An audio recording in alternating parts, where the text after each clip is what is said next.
March 7, 1945. The late winter fog clung to the Rhine Valley like a curtain that refused to rise.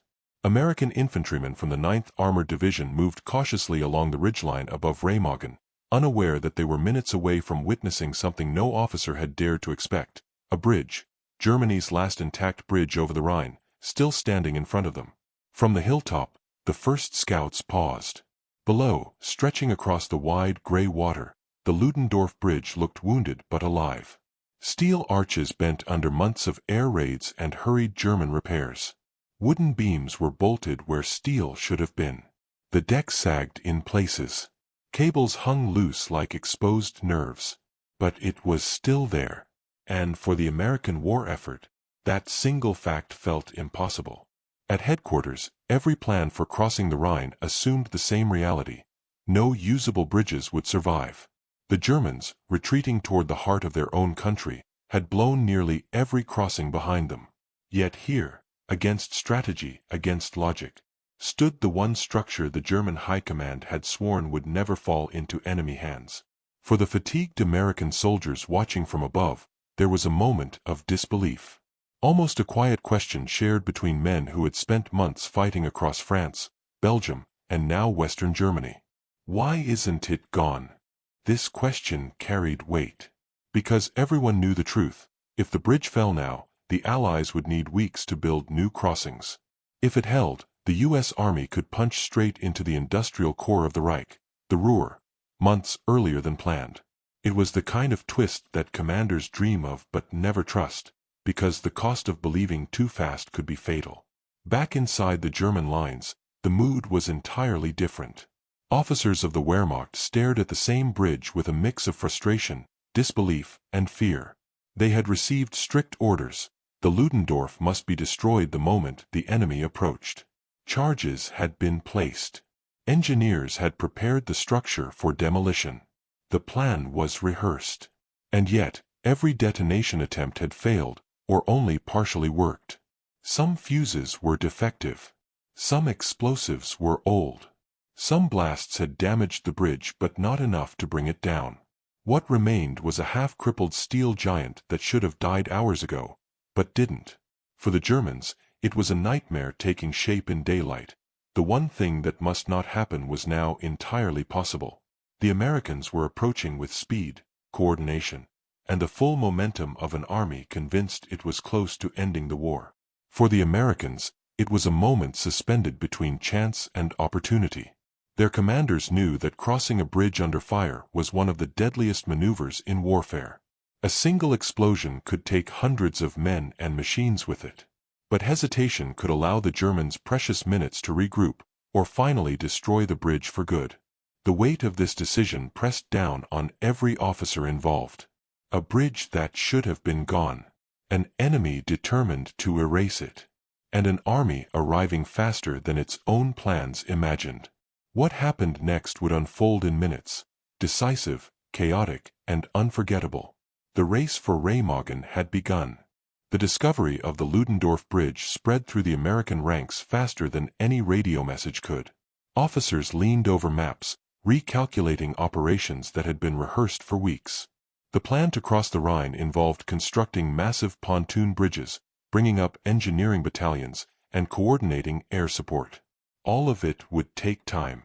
Time the Germans were desperate to exploit. But now, the unexpected had forced itself into the center of the war. Colonel Leonard Engemann of the 9th Armored Division received the first confirmed report. The bridge at Remagen is still standing. At first, he didn't believe it. No senior commander did. The Rhine was supposed to be an impenetrable line, Germany's last natural barrier, the symbolic edge of its homeland. The idea that American troops had simply found a functioning crossing felt almost absurd. Yet reconnaissance confirmed everything. The bridge was damaged, partially rigged for demolition, and under German control, but it was intact. General William Hogue, the commander responsible for the sector, understood instantly what this meant. If his men acted fast, they could seize the only surviving path across the Rhine before the Germans blew it for good. It was the kind of moment that rewarded boldness and punished hesitation. Still, taking the bridge would not be easy. On the eastern side of the Rhine, German units, scattered, exhausted, but entrenched, held the high ground. Machine gun nests overlooked the approaches. Mortar teams could hit anything on the western bank. And atop the learned instinct of every American officer was a harsh truth: a retreating enemy becomes most dangerous when cornered. Meanwhile, inside Remagen, German engineers scrambled to fix what had gone wrong. Earlier demolition attempts had failed partly because the explosives were outdated or improperly placed. The bridge's structure, massive steel arches anchored in concrete towers, had absorbed most of the shock. Captain Willy Bragg, responsible for defending Remagen, felt the pressure tightening. Berlin had ordered him to destroy the bridge at all costs. Any failure could mean a court-martial, or worse. But he lacked the proper charges, the time, and the manpower. His men fought from makeshift positions, trying to buy minutes that no longer existed. By midday, the Americans were on the outskirts of Remagen. Infantry squads moved through the narrow streets, clearing houses and cellars. Sherman tanks followed cautiously, their engines echoing between stone walls. The closer they came to the bridge, the more they understood the stakes. It wasn't just another river crossing. It was the entrance to Germany itself. And then came the signal that sharpened every heartbeat on the American side. Enemy preparing demolition. Through the fog and smoke, soldiers saw German engineers gathering near the central pier. Wires ran along the steel beams. Charges were being armed, hurriedly, desperately. The bridge had minutes left, maybe less. General Hogue now faced a decision that could define the entire campaign. Should he commit his men to a crossing that might collapse beneath them? Or hold back and risk watching the Germans destroy the greatest opportunity the U.S. Army had encountered in the West? The order came with absolute clarity. Take the bridge. Move now. The race narrowed to seconds. German engineers reached the fuses. American squads broke into a sprint. Shermans opened fire on the towers. Machine guns rattled from both banks. And over the Rhine, the Ludendorff Bridge waited, straining, trembling, still alive. The first explosion shook the ground before anyone actually saw it. A deep, rolling thunder erupted from the base of the central pier. American soldiers froze for a split second, long enough for instinct to whisper the same fear into every mind. They blew it. A column of water and debris shot upward, reaching twice the height of a man. The shockwave hit the western bank like a punch to the chest. Dust and smoke wrapped around the steel arches. The echo bounced across the valley, fading slowly, painfully. But as the smoke lifted, the impossible revealed itself again. The bridge was still there, damaged, groaning, listing slightly to one side, but standing. No one could believe it, not the Americans staring in awe, and not the Germans, who expected to see a collapsing tower of steel. The charges had detonated, yes. But most of the explosives had been placed improperly or were too old to deliver the necessary force. Some had been wired incorrectly. Others simply didn't fire. The great steel skeleton had absorbed the blast with a stubbornness that shocked even those who knew its construction. For the Americans, disbelief turned instantly into action. Infantry squads pressed forward, using the dust cloud as cover. Machine gun teams fired into the bridge towers, suppressing German positions. The first Sherman tank rolled up to the western ramp, its commander staring at the structure with a mix of admiration and fear. No one wanted to be the first vehicle to drive onto something that had just survived an explosion by luck alone. On the German side, chaos began to ripple. Captain Bragg shouted orders to set off a second set of charges, emergency explosives placed under the wooden planks. Runners sprinted across the bridge, frantically trying to reach the firing circuits. But American fire was intensifying, cutting down anyone exposed for more than a few seconds. Inside the western tower, a German officer slammed his hand on the detonator. Nothing happened. The line was damaged or severed. The backup circuits were jammed. One soldier grabbed a manual fuse, ran into the open, and was struck before he could reach the next connection. Every failed attempt widened the gap between German intent and American opportunity. On the American side, Lieutenant Karl Timmerman, who would soon become the first American officer to lead men across the Rhine in World War II, received the green light to advance. His men took a breath, checked their weapons, and prepared for something far more dangerous than a firefight. Crossing a bridge rigged to explode, under enemy fire, with no guarantee it would hold. Timmerman moved first, his boots hitting the wooden planks with a hollow, unsettling thud. Behind him, a squad followed in spread formation, heads low, weapons ready. They advanced meter by meter, passing splintered beams and gaps filled with smoky air. Above them, German snipers fired from the towers and from the hillside. Their shots snapped through the cold wind, chipping metal and concrete. American machine guns answered, laying down suppressing fire that echoed through the steel arches like thunder trapped inside a cathedral. Halfway across, the bridge began to tremble again, not from demolition charges, but from artillery landing near the far bank. The vibrations ran through the structure, through the boots of every man crossing it, through their bones. Still, they pushed on. On the eastern bank, Timmerman's men finally reached the far tower. Grenades cleared the entrance. A short, brutal firefight followed in the stairwell. Minutes later, the tower was secured, and the Stars and Stripes crossed the Rhine for the first time in the war. Behind them, reinforcements were already moving. Engineers, riflemen, medics, turning a daring crossing into a foothold that Germany could no longer deny. The bridge still groaned under the stress, but it had done the unthinkable. It had survived. And now, so had the American chance to end the war sooner than anyone predicted. For the Americans who made it across, the eastern tower of the Ludendorff Bridge felt like a thin shelter against a storm that was just beginning to rise. The moment the first squad secured the stairwell and pushed into the open streets of Erpel, they realized the crossing was only the beginning. Holding this fragile foothold on the eastern bank would be the true test. German forces reacted with a desperation that came from understanding exactly what was at stake. The Rhine was supposed to be their final barrier, the line that would slow the Allies long enough for reserves to regroup. If the Americans broke through it now, the last defensive plan of the Western Front would collapse.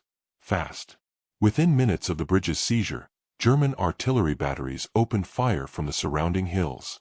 Shells whistled down in terrifying arcs, landing around the American approach routes, throwing dirt, steel, and shards of concrete into the sky. The bridge shook again and again under the impact. Each vibration made engineers flinch, fearing it might finally give way. Still, American reinforcements continued to pour across. Combat engineers hustled along the length of the bridge, cutting demolition wires, pushing explosives into the river, and reinforcing weak sections with hurried timberwork. They worked with the urgency of men who knew one misstep could plunge them, and the entire crossing, into the Rhine. On the eastern bank, Timmerman's troops expanded the perimeter inch by inch. They cleared cellars, barns, orchards, and rocky trails. Every corner held the threat of German counterattacks. Rifle fire cracked from hidden positions along the hillside.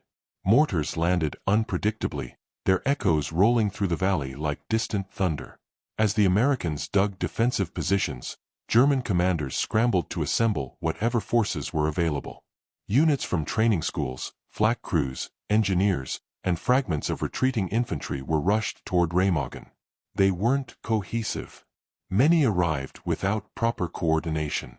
But they carried orders that were brutally clear. Retake the bridgehead. Destroy the crossing. Push the Americans back into the river. The first German counterattacks began as small thrusts, squads probing the American lines, testing their strength. These initial engagements were intense and close. Streets turned into echo chambers of gunfire. Stones chipped off walls. Smoke seeped through alleys. The Americans held, but barely. Then the assault grew in scale. Near dusk, a concentrated German attack emerged from the treeline above Erpel. Machine guns opened up. Panzerfaust teams crept along the ridge. For a moment, the Americans felt the pressure tightening around them, threatening to squeeze the bridgehead into the river. But artillery observers on the western bank had been waiting for this. They called in a barrage from multiple batteries. The shells landed with frightening accuracy, tearing apart the attack and scattering the survivors back into the woods. Even as night set in, the danger only grew. German engineers tried repeatedly to repair their demolition circuits. Snipers focused on American engineers working openly on the structure. Artillery zeroed in on the bridge itself, trying to collapse it under relentless fire. Every few minutes, a shell struck close enough to make the steel shudder and the timbers groan. Yet the bridge continued to stand, bent, tired, shaking under every impact, but standing. For American commanders, the mission now shifted. They had to push enough troops, vehicles, and equipment across the bridge to transform a fragile foothold into a stable launching point for the next phase of the campaign. This meant one thing. The Ludendorff Bridge had to survive the night. Night fell over Remagen with a kind of heavy silence that didn't last long. The Rhine reflected intermittent flashes of artillery like a dark mirror pulsing with light. Smoke drifted through the valley in slow, uneven waves. Every man on the American side knew that surviving the night meant more than holding ground. It meant keeping the bridge alive long enough for the army to build alternative crossings. And that was the real danger. Because the Germans were no longer just fighting the American infantry. They were fighting the clock. As darkness settled, new German units arrived, some exhausted, others barely organized. Many were young, pulled from reserve schools or training battalions. They had no time to acclimate. They were pushed into the fight with one mission: destroy the crossing at any cost. The first major attack of the night came suddenly. A coordinated German assault swept down from the wooded slopes east of the bridge. Machine guns opened from concealed positions. Mortar shells exploded in bursts of orange and white. The hillside lit up in pulses, revealing lines of soldiers advancing through the darkness. American forces responded with disciplined fire. Rifles cracked. Machine guns drew glowing arcs against the night. Artillery from the western bank rumbled like distant storms, landing on the treeline with devastating precision. Each explosion carved holes in the German formations, scattering them and forcing them to regroup. Still, the pressure didn't let up. Inside the bridge structure, American engineers worked under lantern light and flashes of explosions. They moved carefully, stepping around cracked planks and torn metal. Some sections dipped under their own weight. Other beams were warped to the point of groaning with every gust of wind. The engineers reinforced weak points with timber, steel plates, anything they could find. Every time artillery hit close, dust rained from the upper beams, and the entire bridge trembled from end to end. But the Americans kept crossing. Platoons moved in steady intervals. Medics, signal crews, heavy weapons teams. Even artillery spotters made the dangerous trip, knowing that without their guidance the bridgehead could collapse at dawn. Each man crossing listened to the sound of the structure, creaks, clanks, the hollow echo of boots on wood, and wondered if this would be the moment the bridge gave way beneath him. Around midnight, the Germans escalated again. This time, instead of infantry, they sent swimmers, elite demolition teams trained to sabotage river crossings. Moving silently through the cold water, they pushed mines toward the piers. But American patrols and floodlights caught them. Tracer fire cut across the river, and artillery splashed into the currents, ending the attempt. Hours later, the Germans tried something even bolder: their first night raid by jet-powered aircraft. Arado AR-234s streaked toward the bridge at high speed, dropping bombs that whistled into the valley. The explosions tore into the riverbanks, sending fountains of mud and water skyward. But the bombs missed. The bridge survived again. By 3 a.m., both sides were exhausted. The Americans held a thin but expanding perimeter. The Germans regrouped for another push. The bridge continued to shake under artillery fire, but its skeleton, bent and wounded, refused to collapse. For American commanders, the situation was simple in theory but brutal in practice. If the bridge endured until daylight, the U.S. Army would have the momentum it needed to drive deeper into Germany. If it fell, everything gained could disappear in seconds. And somewhere between the two banks, in the dark hours before dawn, every soldier, American and German, understood that the battle for Remagen had become a battle for time itself.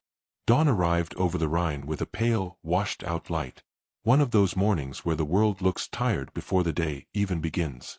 Fog drifted low across the water, and for a brief moment, the Ludendorff Bridge appeared strangely calm, like a wounded animal finally resting. But the illusion didn't last long. At 6 o'clock, the first German shells of the morning slammed into the western bank. The valley erupted again. The Germans had reorganized during the night, bringing up more artillery and assembling a patchwork force of infantry, engineers, and flak teams. Most had no time to coordinate properly, but they had clear orders to unleash everything they could against the bridge and the American foothold. German observers on the eastern hills guided artillery with precision born from desperation. Shells struck the approaches, sending shards of rock and steel through the air. The bridge itself quivered under each blast, metal straining, wood splintering, joints groaning like old bones. But something else had arrived on the battlefield that morning. The Luftwaffe's last gamble. By 7:30, German aircraft, whatever could still fly, were sent against the Americans at Remagen. Junkers dive bombers limped in from scattered airfields. Focke-Wulf fighters strafed the riverbanks. And then came the weapon that was supposed to change everything. The V-2's smaller cousin, V-2's short-range predecessor, the V-3 Hawk-Druckpump supergun, and more importantly, the V-2 rockets aimed at Remagen's newly critical infrastructure. The Germans launched V-2 ballistic missiles toward the bridge area, hoping a lucky strike would finish what demolition charges could not. The rockets arced invisibly through the upper atmosphere before plunging down at supersonic speed. They hit the riverbanks with earth-shaking force, sending clouds of mud and debris towering into the air. But accuracy was not the V-2's strength. The missiles missed the bridge every time. Meanwhile, German aircraft made repeated runs. AR-234 jet bombers, a rare weapon this late in the war, screamed over the valley. Their speed made them difficult targets, and their bombs fell dangerously close to the bridge. But close wasn't enough. The structure still stood, trembling and battered, but alive. On the bridge deck, American engineers worked non-stop, despite the chaos around them. They dodged splinters of steel, chunks of concrete, and the constant whine of incoming rounds. Some beams now sagged visibly. Bolts had loosened. One section had bent so sharply that vehicles slowed to a crawl to cross safely. In the midst of the blasting and the groaning metal, General Hogue made a critical decision. He ordered armored vehicles to cross, slowly, one at a time. It was risky. Every tank added incredible stress to the already weakened structure. But the bridgehead needed firepower, and the longer the Americans waited, the more time the Germans had to prepare a counterattack. The first tank, a Sherman, crept onto the bridge with a cautious, almost delicate movement, like a heavyweight stepping onto thin ice. Every man within sight held his breath. The bridge flexed. Timber cracked. Metal moaned. But the tank rolled on, inch by inch, until finally it reached solid ground on the eastern bank.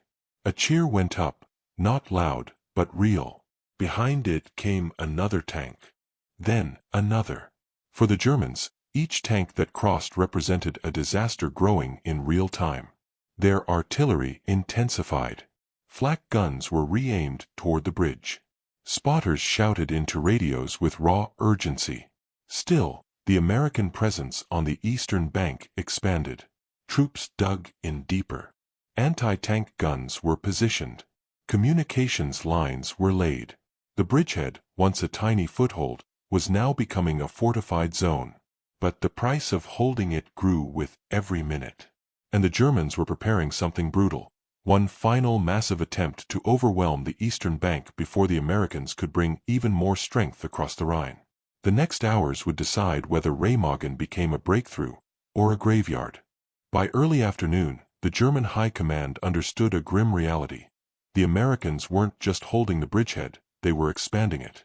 Artillery observers reported constant movement on the eastern bank. More infantry. More vehicles. More supplies. What had begun as a small foothold was turning into a gateway.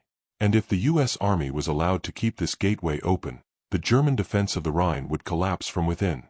So the Germans planned one final counterattack. Not polished. Not coordinated. but fierce, because it had to be.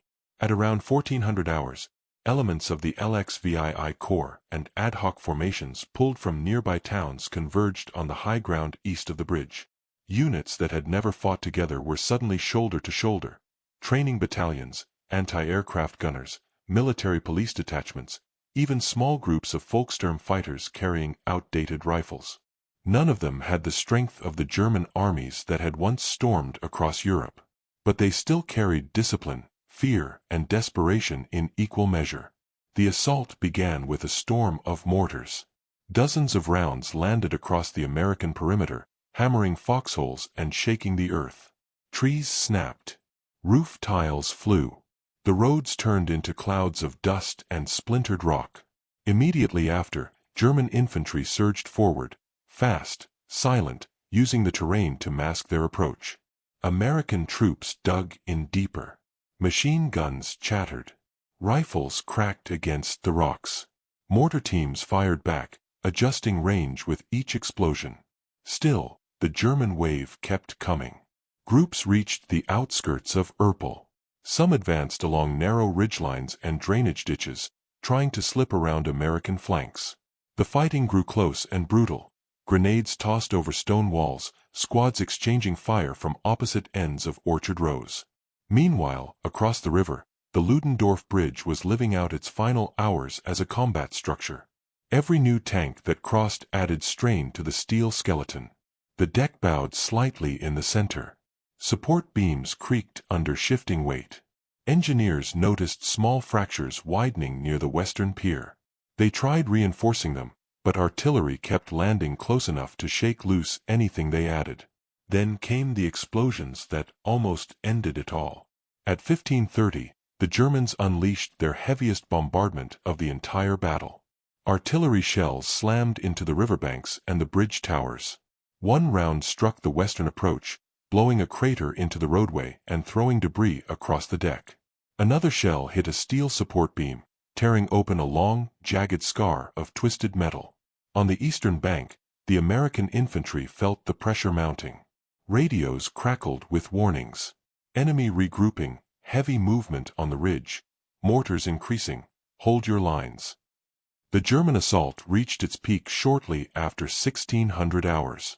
Under the smoke, dozens of German soldiers made a push directly toward the American left flank.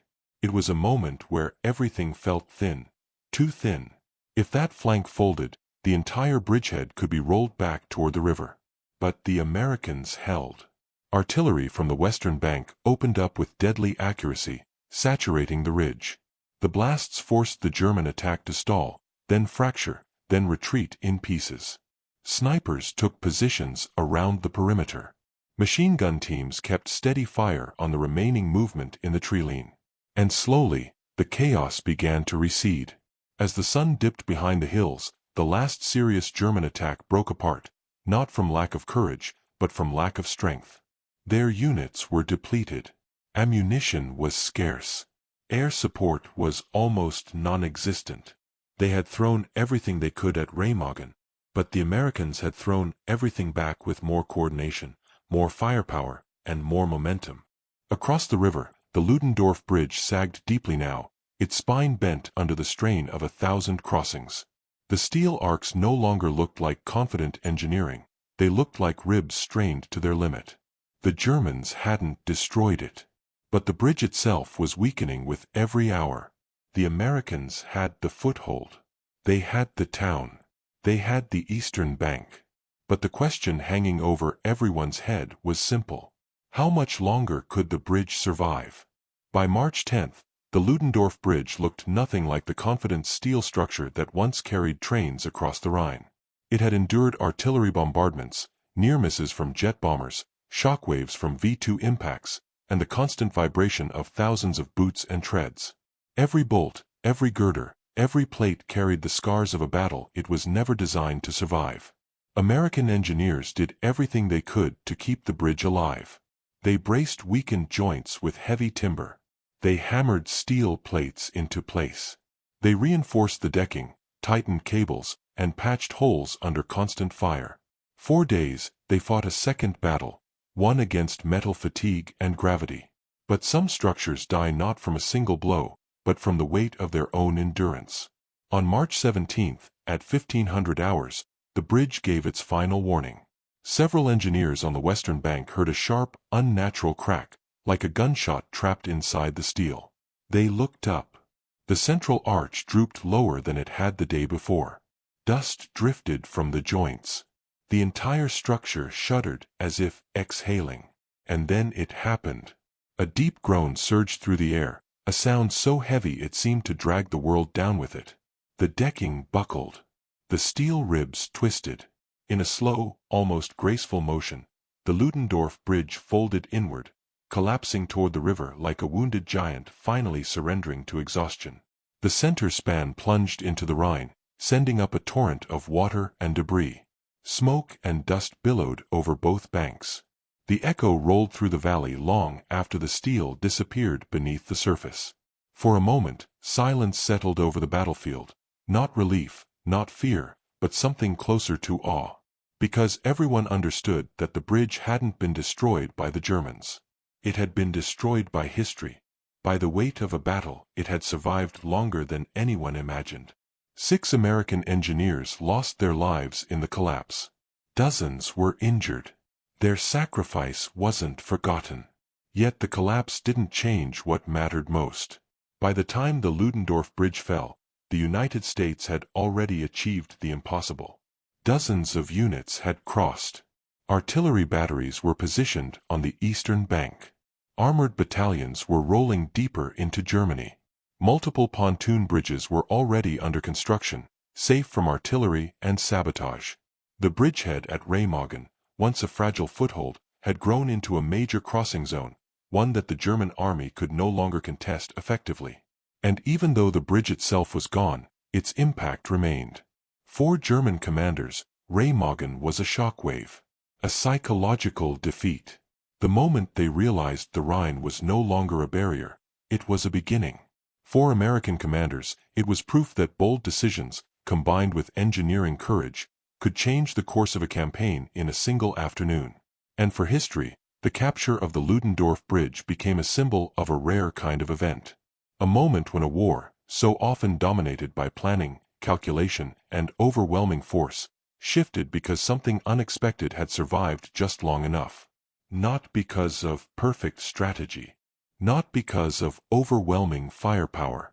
But because, on March 7, 1945, one battered German bridge refused to fall, until it had already changed everything.